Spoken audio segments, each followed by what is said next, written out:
મહુવા પંથકમાં વહેલી સવારથી જે ગાજવીજ સાથે વરસાદનું આગમન થયું હતું.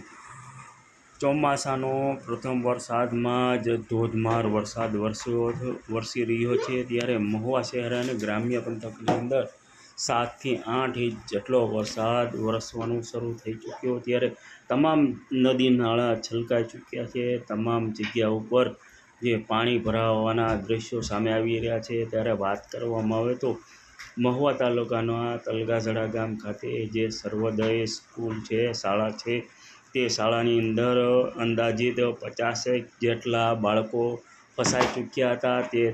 તે બાળકોને સર્વોદય શાળામાંથી રજા આપી હતી. ત્યારબાદ ઓચિંતાનું પાણીનો પ્રવાહ આવી જતાં એક માલધારીના ઘરે તમામ બાળકો પહોંચી ગયા હતા. ત્યાં માલધારીના ઘરની આજુબાજુમાં પણ એટલું બધું પ્રવાહ પાણીનો વધી ચૂક્યો હતો કે તમામ બાળકોને કેડસમા જેટલું પાણી ભરાઈ જતાની સાથે તમામ બાળકો સાથે માલધારીનો પણ જીવ તાળવે ચોંટી ગયો હતો.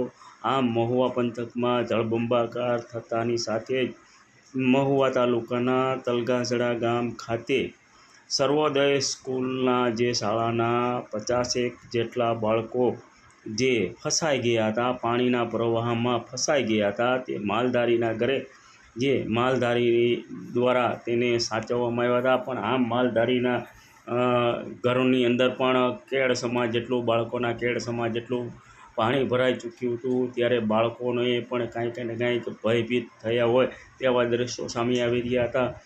ત્યારે તંત્ર દ્વારા તમામ બાળકોને રેસ્ક્યુ કરવા માટે તંત્ર દોડી ગયું હતું.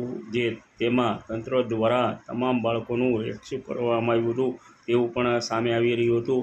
તમામ બાળકોમાં જે તંત્ર, મામલતદાર, ડેપ્યુટી કલેક્ટર તેમજ પોલીસ કાફલો ઘટના સ્થળે પહોંચ્યો હતો. તેમજ ભાવનગરથી કલેક્ટર પણ દોડી આવ્યા હતા અને તમામ બાળકોને NDRFની ટીમ પીપાવાવથી પણ બોલાવવામાં આવી હતી અને પોલીસ કાફલા સાથેથી તમામ બાળકોને બહાર કાઢી અને સુરક્ષિત જગ્યાએ રાખવામાં આવ્યા હતા.